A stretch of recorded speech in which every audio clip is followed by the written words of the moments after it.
Check your internet. Oh, now we're started. Now we're live. Now we are live with Bill B in DC, and I wanted to definitely talk to you about what your thoughts were regarding the war. What are we calling it? The invasion, the assassination. Yeah, it's definitely a war. Yeah, it's a full-on war. Well, a lot of people don't want to call it a war on my local Facebook page. Yeah, that's because they don't want to grapple with the fact that we just kicked a hornet's nest with unbelievably unpredictable repercussions. And it's going to be bad. So it's going to be bad is the shortest version. Now, a lot of reasons I like to talk to you about any number of things, but just give folks listening or watching a kind of idea of how much you've been reading and following, what kinds of sources and alternative sources that you've been referencing internationally, domestic. How do you take this all in? And you've been watching this conflict, obviously, for years. You know a bit about the region, but how are you taking it all in? Where? Who? Wow. So I follow people like Cheryl Rofer for the nuclear stuff. She's a former nuclear inspector for the U.S. She's brilliant. ROFER. She's great. So I just to kind of get a sense of what's actually happening with the Iran nuclear program rather than the bullshit you hear about it on all different sides. As far as the war itself and the lead up and the really terrible aftermath that's going to happen, I don't read the New York Times, Washington Post. I don't. The Economist would be one place, the Financial Times. But what I really do is I try to follow the people who I think are smart. And so I do Twitter a little bit now, but I hate Elon Musk, so I stay away from there. But I go on Blue Sky and just follow people who I know by reputation or that smart people I know follow. Tom Nichols is a guy who annoys the crap out of a lot of people, but he is a really proper analyst of this stuff. And if you sort of follow Tom Nichols, you're going to see a lot of people who really know what they're doing. Or people, I'm Bill B in DC on Blue Sky. You can go and see who I'm retweeting or reskeeting or whatever the hell they call it. Or just look at who I follow. That's a little background there to give people. Obviously, you've got credibility, or else I wouldn't invite you here.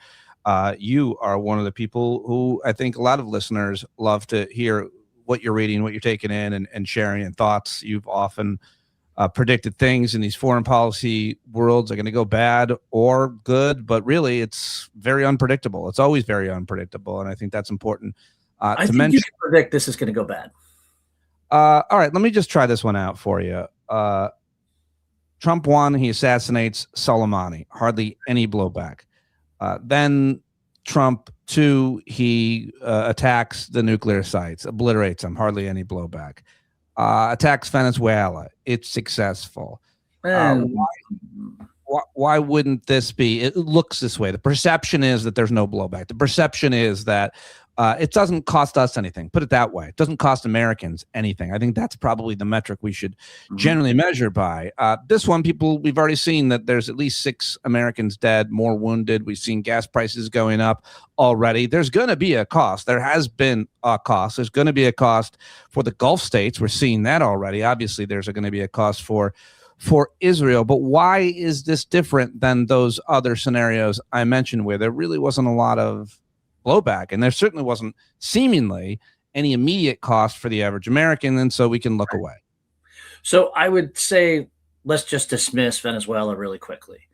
Venezuela, all we did was get rid of the lead Chavista and put the number 2 Chavista in power.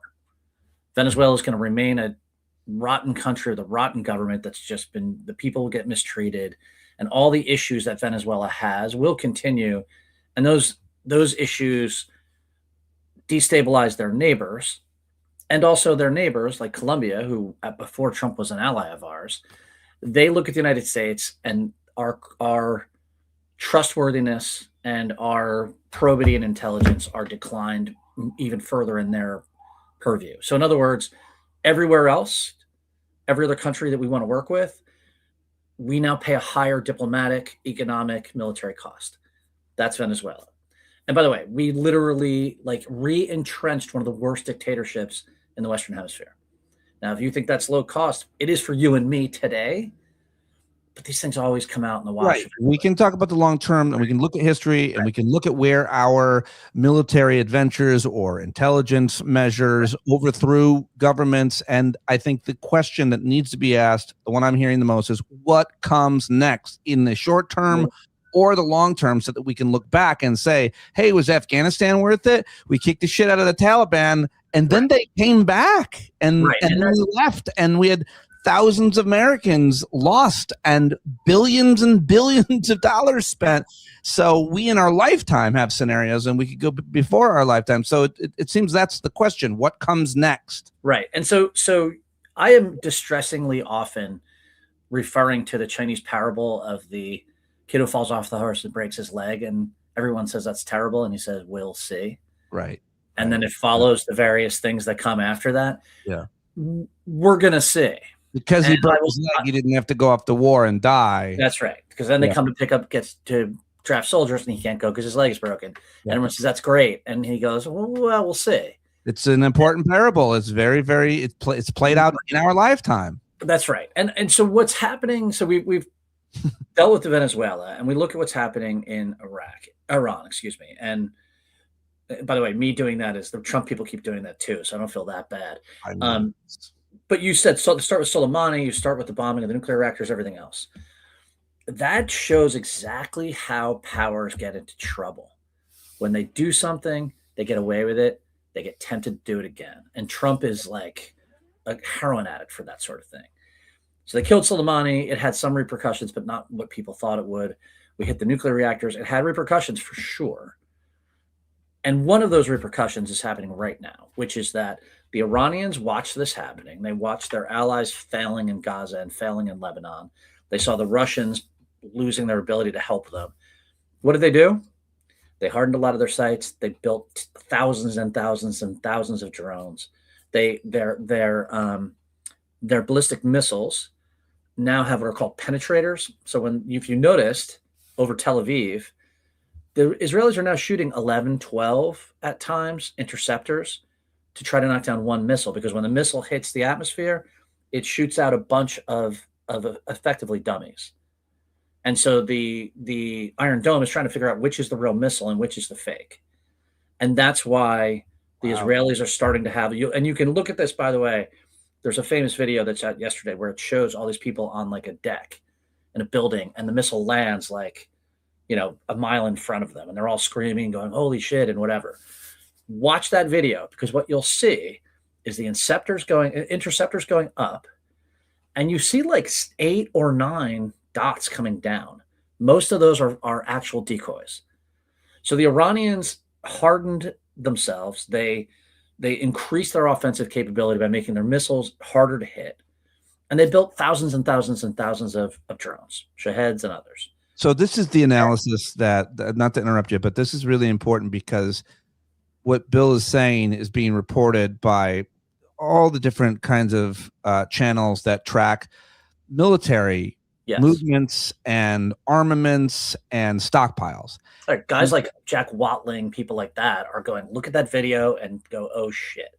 The analysis that seems to be that these experts are coalescing around is that we can blow up all their long-range missiles, but they have all of these drones that they've built, and we're not going to be able to fight them as effectively. Plus, our missiles cost like $1 million, and their drones cost like $20,000 or $50,000. So you're hearing this argument about attrition, and we're specifically talking about armaments. Who's going to run out faster? I mean, is that? Am I articulating? That? Oman has 4 days of interceptors left. UAE has like 7 days of interceptors left. People know what the stockpiles are. The Iranians know what the stockpiles are. So the Iranians are like, okay, cool. They have 600 left. Those guys have 400 left. We're just going to send. We've got 10,000 plus Shaheeds who are cheap to make, and it's not a long distance. I was talking to a friend who I think is a professional in this, who said they're pretty accurate. So basically, the Iranians are just going to be able to keep. By the way, and this is the other thing that's crazy about it. The U.S. is saying that we got involved. This is their latest, like their 8th explanation. Yeah. Because they knew Israel was going to attack. Yeah, and this is an interesting argument, actually. Right, and it's a bullshit. It's a completely bullshit argument. Maybe, but I want to play it out. Marco Right, Rubio, the Secretary of State Right. today, articulated it pretty well. Go ahead. Well, he said, we knew that if Israel attacked them, they would attack us. Maybe, except the Iranians never hit an American base before in the UAE and Iran, etc. They've never done that. They've never like really gone after like Aramco's pipelines, heavy duty. They've never tried to hit, hotels. Israel has attacked Iran in many different ways, and Iran has not retaliated against American bases in the wider, or against UAE or Oman or whatever. Well, in Iraq, they retaliated against Americans in an Iraqi base, at an Iraqi base at least, right. and yeah, but they haven't gone after civilian infrastructure across the Persian Gulf on a mass scale. Are they doing that? Yes, they're doing that right now, and and here's the thing. This is what we did. Instead of saying let Israel do what Israel does, and if they attack Israel, they can fight it out. We didn't just bring ourselves onto this battlefield. We brought all of our allies in the region who have far less capabilities to defend themselves. And because we did that, the Iranians can say, okay, Tel Aviv is really well defended. Tehran's not. Doha's not. Dubai's not. So we'll just Iran beat the shit out of those? Close the Strait of Hormuz. It shows American allies that we can't defend them. It causes all kinds of global financial disruption. It hurts all these Sunni governments that Iran hates. And again, it shows that the U.S. went to war, brought all these people with it, and didn't really think through protecting and defending them. Well, and what that means is that every American ally and everything, as long as Trump's in the White House, is now going to fear this. Japan, China attacks Taiwan. Japan's going to go, do we really go for this? Because Trump is literally telling the UAE to go fuck themselves when they're asking for new missiles. The UAE? UAE is saying, hey, we need interceptor like restocking. And the US is like, nah, sorry. So what are analysts saying about how sure they are that how this is going to play out? I mean, the Iranians are going to attack civilian infrastructure in these other Arab states, in the UAE, in Bahrain, and more, and wherever they can reach, I guess. And how sure are you or analysts that they'll be successful? And how sure are you that we won't be able to stop them and destroy their abilities to launch these drones? I mean, it's quite possible. Anything's possible. So look at the war in Ukraine, because the war in Ukraine is the other war where this has happened at scale. The Ukrainian complex of defenses is immense and multi-layered and multi-capable. Ours is basically expensive interceptor missiles and using jets to shoot them down. Now, the interceptors are good, but and a place like UAE is like a 92% interception rate right now. But when they run out of the missiles, you now are intercepting 60% with jets at best. And then you're seeing hits on downtown Dubai every day. And you just destroy that economy. You don't have to invade, you have to do anything else. And this gets at what I was about to say before. Soleimani, the nukes, whatever. We were not saying we're going to kill the regime off. When you say, okay, we're going to kill the regime, and in the middle of talks, like we Pearl Harbored Iran again, because we did this, Trump did this before. In the middle of talks, we killed their leadership off. So if you're the Iranians, why would you negotiate? Well, they're not now. They certainly have. Of course, Larijani told the White House 3 times in one day to go fuck themselves. If Iran has zero benefit to negotiating, none, zero. And, we didn't even do this with the Japanese at the end of World War II. After we had nuked Nagasaki and Hiroshima, the Japanese said, we want to surrender, but we want to keep the emperor. And we said, okay, fine. Like there's no logic to this, because there's no upside for Iran. There's none. And the bottom line too is that we consolidate the anti-American elements in Iran. There's not a revolution happening. And if it was going to happen, it would be happening, I think. And a lot of people who would like help to overthrow the government can see that we killed 100 and something girls in a school. Allegedly. Right. I mean, I think there's footage of that. I mean, I think that and as you know, like I avoided touching that for a day, but now can find footage of it. You can find footage of us hitting a hospital. Yeah, And I don't trust any Iran, footage anymore, but I mean, the reporting on that, I think it's been independently. It has been verified, yeah. And you can, by the way, Iranians aren't gonna sit back and go, well, did they or didn't they? When you say that I just want to make sure that we highlight something you just said, because as I said to Aaron David Miller, I know you were watching earlier, I said that the argument has always been that the American government, American leadership can't overtly and publicly support any kind of popular revolution in Iran because it will not help. It will hurt. It will create unity. Yep. And we want division. We want those young people to stand up for their freedom and for their rights the way we have to here now in America, by the way. And if America puts its finger on the scale, even says anything, it will backfire. And so what you're saying is if we do that now, it'll consolidate the Iranian public against us. But also it sounds like you're saying, and this doesn't need to be an expert to understand this, when an American or Israeli bomb kills a bunch of young girls in their school, that is going to turn public opinion, much less Iranian opinion, against us if it wasn't already. Yes. I mean, I'm saying that's already happened. All of that's already happened. Mm-hmm. And here's even a more egregiously stupid thing about this. Trump, one of his third or fourth swing in the last 24 hours, that's sort of explaining what they're doing or what they want. He was like, oh, well, we killed off regime figures that we wanted to take over the government. So you honestly think if you're people we were planning on having take over, we killed them. So imagine if I'm a democracy activist in Iran and the president of the United States is bombing the shit out of my country. And then he's like, but we'll just put like they literally said the Iranian Republican Guard Corps. We just want them to be part of the government too. Like, why the fuck would I put my neck out for that? I'm just going to get back the guys who tore my brother's fingernails out and raped my sister. Like, it is absolutely incoherent. It is, I don't think when you and I talk about this, I try to say the obvious things that I don't think are being said. And that is a really like people, for some reason, give Trump credit for having some sort of plan or intelligence. That is unbelievably fucking stupid. We want you to rebel, but we want the Republican Guard to be part of the government. Well, I think Johnny to run it. Like, it's moronic, it's incoherent, and really what it is, when it all comes down to it, when he brings up Venezuela, what he's really saying, and by the way, I'm shaking things, so I'm pounding the table.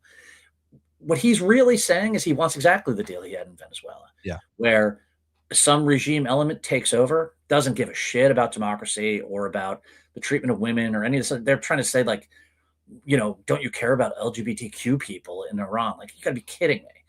They want a cut of the oil money. That's what they want. There's a lot. We talk about motives and incentives, and they're very self-interested, even for the Trump family, one might argue. We can get to that. But let's just go back to the point where you said anybody giving him credit for having a plan is ridiculous. And I think it's hard for us. It's hard for us to understand that an American president, even this maniac, wouldn't have a plan, or that if he had a plan or a shitty plan, then members of the military, obviously high-ranking members of the military, would be vehemently against it, maybe even resign. You would have some senators, maybe a couple of Republican senators, and so on. But we're also conditioned, when it comes to wars in the Middle East, to what happened post 9/11. And what happened post 9/11 was that the Bush administration ran like a 2-month propaganda campaign to convince the American people to support a war. And overwhelmingly, they did. I never did. I was out in the streets protesting, but about 79% of Americans, including a lot of Democrats who will always have blood in their hands, did support it. That's what we're used to. We're used to having an administration trying to convince us, in that case, that they had weapons of mass destruction and a connection to Al-Qaeda. We don't live in that world anymore at all. This administration just started a war. They didn't even give a speech from the Oval Office. He put he does not. He is completely unconcerned about. So it's a completely different time in terms of politics and the media and the American public needing to be convinced. About 20% in a new poll of Americans support this. So there's no support for it here. we don't have any partners hardly at all in the international around the world. And yet here we are. And he didn't even mention it in the State of the Union. I think it's hard for us to live in this version, this time, and try to square what happened post 9/11 and the run up to the war in Iraq and that political media atmosphere and where we're at now in this bizarre world that we never imagined ourselves. And that's where I'm going to stop talking. I'll give you an anecdote about Friday night. I'm out having a beer with friends. Somebody shows up and says, so what's the story with Iran? And everybody but that guy said, we're invading tonight. Yeah. We're attacking tonight. And it was because it was such common knowledge around DC. And that tells you that's another, like, that should be, even if you can sort of figure out it's coming, we knew it was Friday night. Well, you didn't, like, but they send the entire fleet. Because the fleet was there for weeks. I mean, there was ships there. Mike Huckabee was telling everybody to duck and go home. It was no secret. We all knew it was going to happen. So Saturday, we literally knew it was Friday night. I mean, like, it wasn't like, yeah, it's going to happen this weekend. We're like, it's happening tonight. This guy was laughing, like, really? And we're like, sure, we've been hearing it from everybody. Yeah. There was I saw an article, I think in the Daily Beast, where someone was in Joe's Stone Crab by the White House. And the next table was a bunch of White House guys high-fiving each other, going, bomb, bomb, bomb, bomb Iran. We're doing it tonight. Like, it's the depth of their unseriousness. Yeah, is endless. They are just people who inherited this incredibly powerful state, and they have no respect for what it means. They don't really care about the casualties. And in the end, I can tell you what's going to happen. I think Iran is going to hold out. I think they're going to hold out. They're going to say, you want to kill us off, and I'm sorry, we're not. And the whole, people don't think about the history of Iran. I think the mullah state sucks. I think it sucks. But it really exists and has such a virulent power in Iran. Why? Because it was seen as the answer to Western imposition of itself upon Iran as a country. We're doing it again. And for the Iranian state, this is what makes their heart beat. It's what gets those the Republican Guards guys out of bed in the morning. And it's just proving to the rest of Iran, those guys were right. There's no rhyme or reason to this war. Iran would have signed up for another JCPOA in a minute. They were negotiating. The Omanis were saying the negotiations are making progress. And we fucking attacked them anyway without telling them. That's the kind of thing the Germans did to the Poles in World War II. Why isn't there a possibility that we stop the bombing tomorrow? Trump walks away and says, we won, we did it. We destroyed their ability to create a nuclear weapon. We destroyed their long-range missile ability, and we got rid of their guys, a bunch of their guys. Now they can decide what they want to do. Bye-bye. Yeah, and Iran wins that scenario. Iran won if that happens. They can say whatever they want. But the world will look at that and say, okay, look at the U.S. They just blew a ton of their military power, and they couldn't force Iran to do anything. That's it. I mean, this is not, they can destroy the Iranian state if they decide to give, if Israel and the U.S. just literally try to level everything. They can, but we probably ultimately destroy ourselves in the process because of what it will do to our place in the world. And I don't think that if you're Iranian at that point, to destroy the Iranian state, they're literally going to be like having to carpet bomb Tehran and other cities. And then Iranians will spend the rest of history trying to get back at us for it. Right? I mean, this is not a winning. There's no winning here for the U.S. There's no goal. Iran didn't have nukes. Iran didn't have a weapons program. Iran was already completely damaged in its ability to fuck around in the neighborhood. The win is if you don't do what we say, we'll kill or kidnap your leader. It's becoming pretty clear that you can control other foreign countries if you follow. We're not. We just killed a bunch of their leaders, and we have less influence on Iran now than we did a week ago. It doesn't. The cemeteries are full of indispensable men. The Iranians will go and adapt. They will decentralize their structure if they have to. And they will figure out a way to do it. They're doing something right now already that is really smart. They're not running and picking another guy. They're just letting the Council of Elders kind of figure out what they're going to do. And they're just saying to the structure that's there, just keep doing what, they've thought about this. This isn't new. So they're just going to keep thinking about this and planning this forever. Of course they have. I mean, they certainly are deeply, deeply and incredibly penetrated by the Israelis, for sure. But in the end, just like with the Taliban, when the Taliban started to lose because they were using 21st century technology, they went back to 18th century technology, and then we started losing. Well, yes, it's you end up fighting asymmetric wars. Right. And Iran is just going to get more and more asymmetric. Now, is Iran the power it was 10 years ago? No, it's not. We already kind of won that, and yet we're giving it up they have no fucking weapons program. It's insane. It's insane. And yet here we are bombing a bunch of dirt and killing a bunch of people really because Bibi Netanyahu convinced Trump to do it. He's driving the car. By the way, I wish I was penetrated by an Israeli. Is my mic on? Wow. Getting back to that, I mean, he's in charge. He's driving the ship, it would seem, as somebody. Think about how crazy it is that the dependent power of Israel is telling the superpower what to do. That is, they're smart to do it now because they somehow have control. I mean, he's vulnerable to their influence. Trump listens to Bibi. Yeah. Bibi's like, must go now. Well, by the way, I was just reading a thing today where someone was saying, people in America, they're afraid to say that it's like the people who voted for Trump are stupid. And I just want to sit here and say to whoever listens to this, if you voted for Trump, you're a fucking moron. Well, yeah. Because there's 6 dead Americans today and a lot of dead other people, and you have personal responsibility for it. You voted for Trump, your hands are bloody because it was obvious he was going to do something like this. I mean, and you should send your kid is all. Which they won't. Yeah, I posted on my local MAGA page. 6 Americans are dead. We shot down 3 of our own $90 million F-15s, and gas just crossed $3 a gallon for the first time since November. Who wanted this?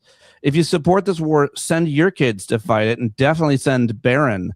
And it has triggered the MAGAs. It's hilarious. They all love to put up a snapshot of me yelling while I'm on CNN as a reaction. I will tell you that this war is actually broadly unpopular with MAGA people too. With MAGA people as well. I mean, I don't even want to get into the conversation of what this means for politics, other than what a lot of smart people are saying is that Trump wants a war so he can declare, that we're not going to have elections. The reason that he is doing. What do you think of that theory? In part, Rachel Maddow floated a whole bunch of theories the other night that annoyed me. Did you hear that clip on the show? But I host a show. I always tell people Rachel Maddow got into MSNBC because Tucker Carlson brought her there. Oh, wow. I think that's kind of all you need to know. Maddow. Wow. No, I mean, her politics I tend to agree with, but she is a show woman who kind of does the same sort of bullshit. Justin, she's just not a fascist freak. But, God, I got all excited about making fun of her, and I kind of lost my train.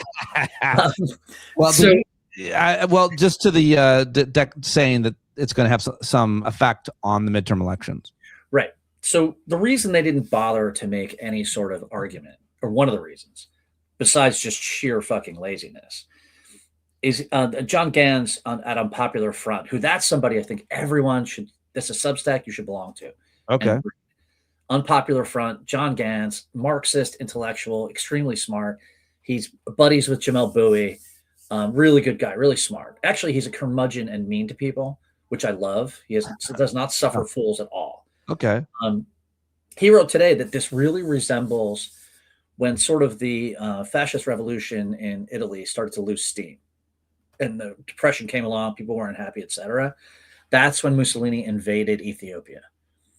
And it was a way to try to re-energize the regime and regain popularity and give Italian fascism some direction again. Trump is no Mussolini. And I mean that as an insult, hilariously. But it's the same impulse. he thinks this is going to make me look like a tough war leader, and we'll get an easy win, and I can say, look, we are strong in the world. His problem is this is not Venezuela. It's not going to be an easy win. It's unlikely to be a win at all. He can just say it's a win. But again, Pete, that's the thing. Like, people think Trump is fucking magic, and he's not. His approval rating is 36%, and it's sliding downwards. This war is unfucking popular. I posted something today, like, they weren't satisfied that people were incredibly bitter about inflation, and that people were super angry and raged about the immigration policy, and that people, were furious with like various other things. So they started a fucking unpopular war to make things better for them. That's the level of brain power going on here. This is not a genius move. And I know it's weird to say that about Donald Trump, but it's not a genius move. It's fucking stupid. And it's going to hurt them more than it helps them. If you're a real MAGA guy, and by the way, in MAGA world, Eric Prince, I was listening to him yesterday, a loathsome, mercenary piece of crap. Doesn't like it. Eric Prince was like, these guys haven't thought through the implications of this at all. Yeah. And it's incredibly stupid. Right? John Bolton, my God, John Bolton, like, who's like masturbation fantasies all involve bombing Iran. And John Bolton was like, this is so bad. This is really I didn't realize that. Why did he's condemning it? Because he's like, look, I get attacking Iran's nuclear program. They haven't thought through any of it. There's no plan here.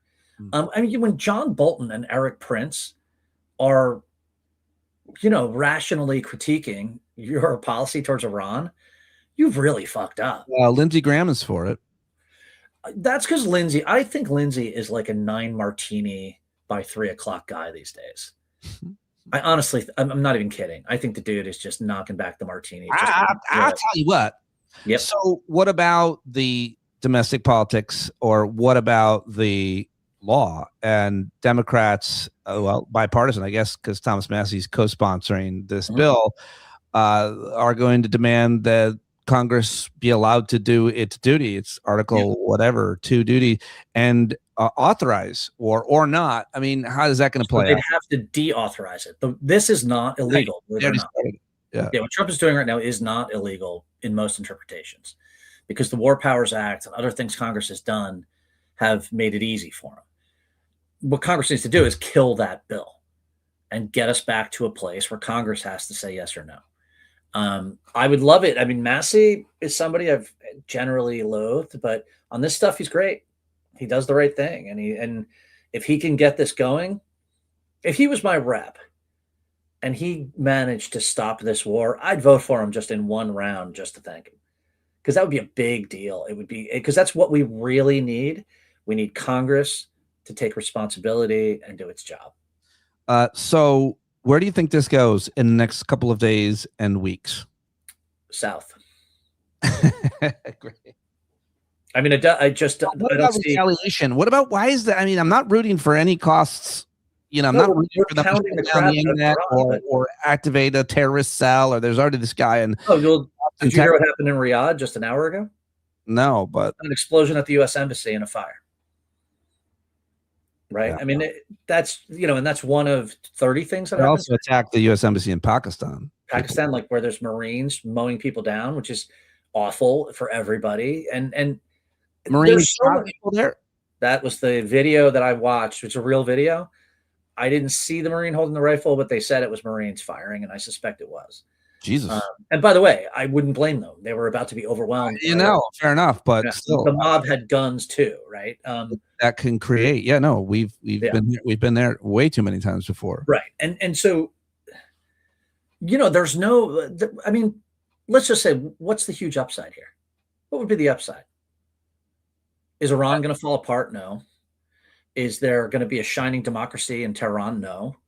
Is any of that closer than it was yesterday? No. Are our allies in the region realizing we can't defend them yet? Somebody might argue that, the best case scenario is they enter into a more, I'm not saying they're completely living in the past, but more modernity. They are not threatening their neighbors. They accept Israel's right to exist. They allow women equal rights, and so on. Like that's the ideal. So like in the way that we bombed Afghanistan into that state.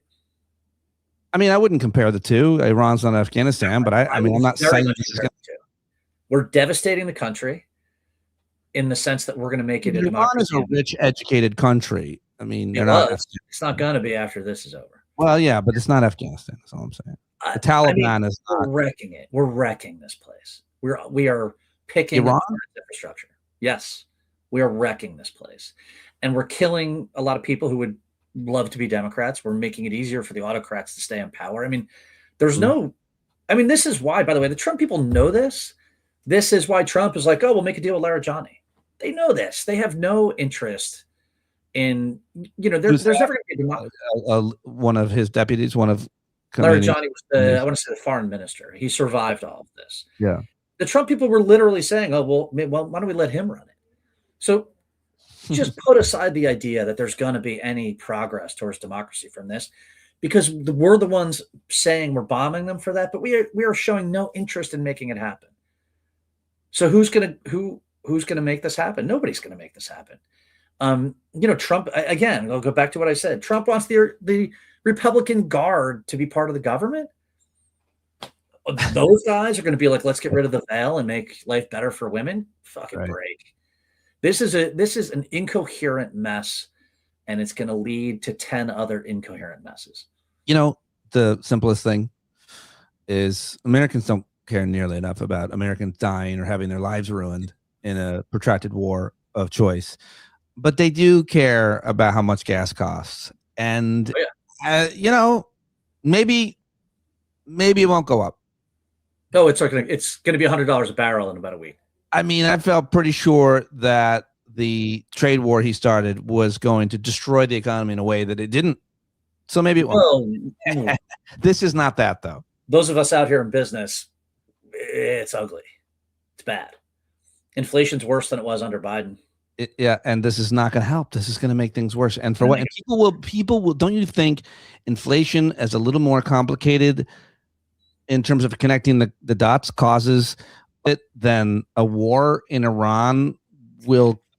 All of us connect the dot to the price of gas. Everybody's going to know. Democrats and progressives are going to hammer that. You won't need to be easiest sell politically. Easiest sell politically. It's a war of choice when everyone got rid of Biden. Democrats lost because everyone was pissed about inflation. It's the number one reason. If there was no inflation, Harris probably pulls it out. Trump came in and said, I'm going to fix that. Then did tariffs that made it worse, and then got us in a war 6 months before the midterms that's going to make it even worse.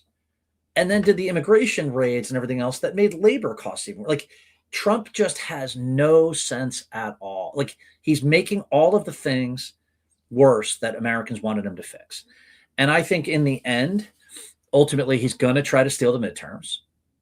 And I think that's why he just doesn't care. I think he thinks, I'm going to declare martial law and just say sorry. And I don't think that works, to be clear. But I think that's what we're looking at. And I by the way, like the way these guys are projecting strength and everything else, I could very easily see us a year from now talking about how Trump just isn't even showing up for work in the morning and they've just given up. They lose the House and let's say they lose the Senate or the Senate ties. This administration's over.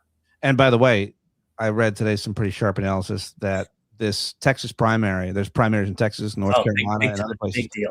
Is going to have a huge effect on the overall Senate. And I don't know what people are predicting, but I feel like I said that if Tallarico beats Jasmine Crockett and becomes the nominee, they're going to have a harder time beating. Well, the analysis is that he'll be harder to beat, right? Is that the he's definitely harder to beat. Okay, so anyway, either way, they're gonna. And if what's his name? If Paxton wins, he's a lunatic and a troll and a cheating. John Cornyn, if he was just the nominee, they would have no problem probably. Right. But because the Paxton could be the nominee, Tallarico has, and the most important detail about it was they're going to have to spend a lot of money there. Yeah. Where they wouldn't be able to spend, although they do seem to have as much money as they want. I don't think money matters the way it used to. Anyway, that's a really interesting primary. That'll be tomorrow, and What's the other thing I want to ask you about? That primary is weird because no one knows what's going to happen. No one knows. Yeah. Nobody knows. The numbers are all over the place. Hmm. People I know who like follow Texas, they're like, it's so hard to say who's showing up. But what is happening, a lot more Democrats, since it hasn't been since 2002 that in the primary, more Democrats showed up than Republicans. And Democrats are blowing Republicans out in the primaries as far as the number of Democrats voting. On top of that, Harry Enton said something interesting about this. He said every time this happens, where the party, whichever party shows up more in any state, if like the Republicans or Democrats or whatever, just showing up like crazy versus the other side, they always win the House back. And he's like, what you're seeing in Texas just says Democrats are winning the House. Well, and that's it. That's going to be really interesting tomorrow. But I do think that with the price of everything staying high and going higher, especially gas, with the Epstein files scandal going nowhere and continuing to come out every day, and this war, those three things have turned a whole bunch of prominent conservative right-wing MAGA people who are very influential against him, from Tucker Carlson to Marjorie Taylor Greene, and the average American as well. He's lost in every single category. And so what I'm trying to say is, like, MAGA fever is to a certain extent breaking. That brand is splintering, and it's going to have probably no momentum. I mean, people are turning away from this guy in the ways we expected they probably would. But as a result of the war, the price of everything, and Epstein, he's lost it. Well, one more thing that I think is fascinating about it is, in the process of all this happening, what has happened is that everybody, Tulsi Gabbard, JD Vance, all these people who said, I am really for X or Y, have had to eat their words. And that is a really big deal, because these people all are going to want to run for something later.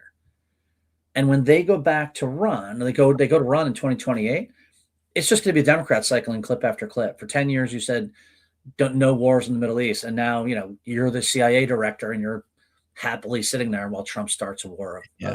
Right? Like all their brands are shit. All their brands are shit. Everything that he touches dies, but they should have known better, because fucking JD Vance was calling him Hitler before he became his bootlicker. And Will Powers in the chat mentions that another Republican in Montana retiring, Ryan Zinke, announced today he won't run for re-election. And guess what? Our friend Ryan Bussey is running, and it looks like, I texted him, and it looks like he's got a clear path, which would be pretty cool to have our pal Ryan in Congress starting. We're gonna miss Zinke. What a gent. What a gent.